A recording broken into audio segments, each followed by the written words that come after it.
So I've been up all night doing research for my review, as I typically do, and I discovered this disturbing trend, this tangled web. What pun? Started with Spider-Man 3 and one Thomas Hayden Church, and started what I believe is like the Spider-Man version of the Superman curse, something that I've deemed the Church curse. Amen. So we all know about his role as Sandman in Spider-Man 3, and that of course was pretty much the end of that particular version of the franchise. But did we forget that he was co-stars with Paul Giamatti in Sideways? And of course, Paul Giamatti then in Amazing Spider-Man 2 played Michael Bay's version of the Rhino, and that was pretty much the end of that version of the franchise. And of course, Church was in Easy A with Emma Stone, so that's like double Church curse for Amazing Spider-Man.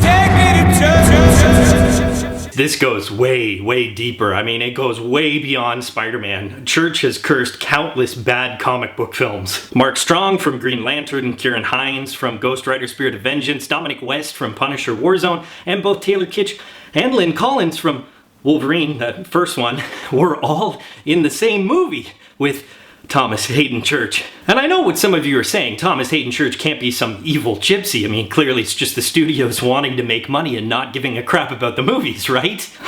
if that's what you believe, crazies. A bold new Spider-Man for a bold new era. Well, maybe it's just a bold new Spider-Man, because quite frankly, it was only about a decade ago that we said goodbye to Tobey Maguire, so really not that new of an era. But of course it is a bold new era because Sony Pictures unfortunately is kind of on their last legs, maybe one of their last 8 legs if you forgive the terrible dad joke, and they finally agreed to bring back the warm embrace of Mama Marvel into the picture. And with it, Mother's Milk, which in this case means loads and loads of guaranteed cash. Now the implications of this are absolutely huge, and it may not be what you think. By bringing Marvel back into the picture, or more appropriately begging to be a part of Marvel's cinematic universe, Sony knew that they had a guaranteed hit on their hands, which they haven't had in a long time. So what that meant for Spider-Man was it really didn't matter what this incarnation was going to bring to the picture, because it was about the bigger picture for once. And that can be good and bad. The good is Marvel likes to take chances at this point. They're unapologetic in terms of their approach to the subject material, so at the very least you knew that with this incarnation of Spider-Man we weren't going to get the same version we've seen twice before. The good also comes with the fact that Marvel has very few misses with this approach, most of which have been in the Iron Man franchise. Which brings me to a little of the bad, and that is, I really didn't like how big a part, how important a role Iron Man plays in the Spider-Man film. Now after almost a decade of Iron Man, without Robert Downey Jr., without that character, there would be no Marvel Cinematic Universe. But after a decade, I question, why is he still the most important character within this universe? To the point where in the Avengers, he has to verbally tell us that Cap is actually in charge. Because the way I view Spider-Man, at least in the comics that I've read, the movie versions, the cartoon versions that I've watched, is he's a working class hero. He may be brilliant, but he never really excels at anything he does other than being Spider-Man. So he doesn't need to be Iron Man Jr. He doesn't need the suit, he doesn't need artificial intelligence or 500 web shooter combinations, and the film even has an arc to prove just that. And yet in the end of the film, he still ends up with the suit. Which begs a question I know others have asked. If you're going to give a kid a multi-million-dollar suit that ultimately protects him, why can't Hawkeye and Black Widow get one too? I mean, they can't stop a bus with their bare hands. So let's jump back and do a little more good in terms of the Marvel-Sony relationship. And that is Marvel, like I had mentioned, can show Sony the bigger picture. And what that means is you can focus on how Spider-Man fits into the universe, and specifically how Disney and Marvel like to choose genres for each hero that they represent. Ant-Man was a heist film, the Captain America films are spy thrillers, and Homecoming is a coming-of-age film, clearly inspired by the films of John Hughes. Which is kind of coincidental because after Holland's debut as Spider-Man, I swear I heard Garfield and Maguire sing "Don't You Forget About Me." And while I do admit I was a little off-put by the infusion of the Hughes subgenre, it does work for the character because, as I had mentioned before, at the heart of it, Spider-Man is just a working-class kid. He worries about bullies and dating and school. And in this version, he's super young. He's 15. 15, which I can tell you as a high school teacher may not be the hero that I really want to escape with, but that's another story. Who I did want to escape with was super hot Aunt May. I'm sorry, that was inappropriate. I'll get back on track. They don't even shy away from the fact that she's hot either, which I found hilarious. But no, sorry, sidetrack. The point is, he's super young, which actually makes me question something about Tony. They make a joke about Captain America being a war criminal, but doesn't that mean that in Civil War, Iron Man recruited child soldiers? Peter being that young is actually invigorating, not only to the franchise, but to the audience, like a smoking hot Aunt May. And she gets me going. But the point is that aside from the Iron Man stuff, there was one other aspect of the film that actually dampened my enjoyment. And I have to do this because it would be hypocritical not to. Because in the past, DC has tried this with some of their films, and I tore them apart for it. New, for the sake of being new, does not always work. In fact, I would go so far as to say it almost never works. Not with these characters who have been a part of decades-old lexicon. Superman being dark and broody didn't work. Joker being Jared Leto didn't work. And guess what?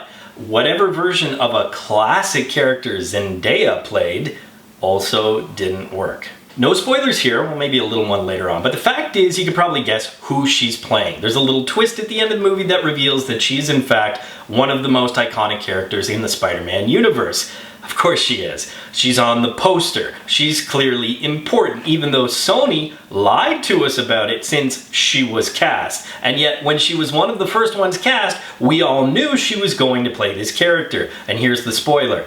Even though there are idiots online who are offended that she's not a white redhead, I say I applaud Sony. I applaud them for showing true diversity and showing what New York is probably actually like. But just don't lie to us, Sony. Give your audience some credit. Maybe Sony lied to us about her playing this character because she's not actually playing this character. Not even a version of this character. Now, she is an awesome character. She's intelligent, she's sarcastic, she's funny, but she's not the icon. So once again, we come to new for the sake of being new. Just make her a new character. Don't try to shoehorn in things that just simply don't fit. One bit of casting that was seemingly always going to be a perfect fit was Michael Keaton as Vulture. Now, believe it or not, you probably don't hear this that often, Vulture is actually one of my favorite Spider-Man villains, especially the version we got in the 90s animated series.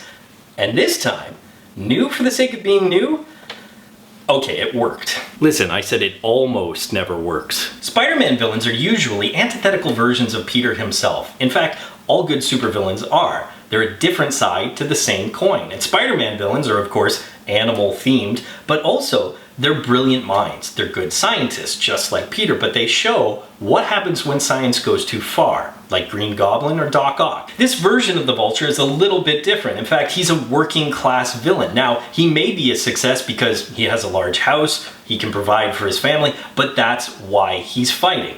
It may be as shallow as I like money, but the fact is he's a guy who can never catch a break, just like Peter. But more importantly, the antithetical aspect of him is he has great power, but no responsibility. Although I do question what Sony and Marvel are doing when a working class guy fighting to get what's his is deemed a vulture. Is Sony trying to start a class war? Because they tried to start a gender war and that did not end well for them. But Vulture works. Keaton really works. And the character design, the cool new suit, yeah, it's new and shiny, but it also works. I have to admit it. Vulture is done almost perfectly in my opinion. The changes they made works great for today's version of Spider-Man. And one of my favorite scenes of all time between a villain and a hero is in this movie, where the two of them discover who they really are. They know each other's secret identity. There's so much delicious tension in that scene, and Keaton is just deliciously good. Not quite like a hot Aunt May, but good enough to be the For the Win. And thus concludes another episode of Overrated Superhero Summer Theater. No, maybe I should just call this Old Fart Sits Around and Complains About Films That Other People Enjoy. No, I'm not really complaining. But the fact is, just like a month ago with Wonder Woman, I thought that Spider-Man Homecoming was a good film, but not a great film. Both certainly have their faults, and the fact is, I've heard people say this was the perfect Spider-Man film. Some have said it's their favorite Spider-Man film. I just don't feel that strongly about it. you will certainly enjoy it. I think anybody will. If you're a casual Spider-Man fan, or if you're a super Marvel Cinematic Universe fanboy, you're going to enjoy this film, which is good enough to give it and earn it.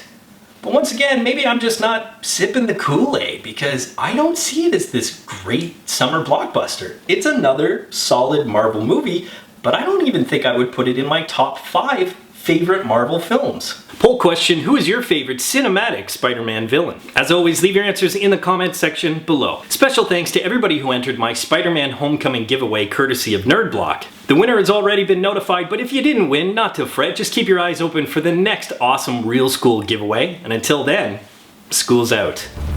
Hey Real students, thanks for watching. If you want to subscribe to Real School, click that round Real School logo right beside me. Also click that damn notification bell so you're aware of all of Real School's new content. You can follow me on Twitter, and of course, if you get anything out of Real School, you can always give a little back. Just click the link in the description below or the button down there, and you can become part of my Patreon team.